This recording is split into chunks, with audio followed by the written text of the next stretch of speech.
Hi, I'm Kim Abernethy.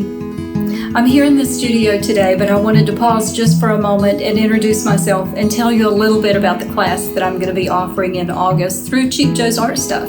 So I am an oil painter. I have been painting full-time for going on 12 years now, and I have loved every moment of it.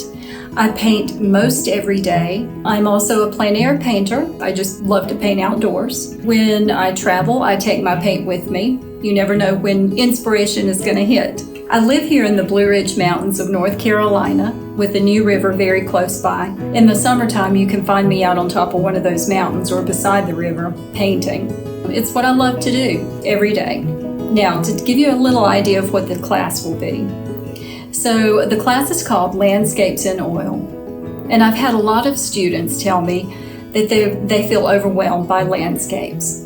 There's so much information. You know, how do you edit it down? How do you decide what you're going to paint?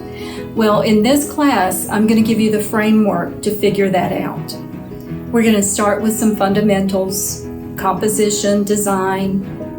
We'll go through values and color. So my intention for this class is that you will end it with the framework that you need to create beautiful landscape paintings. I look forward to seeing you in class. I look forward to meeting you. And until then, happy painting.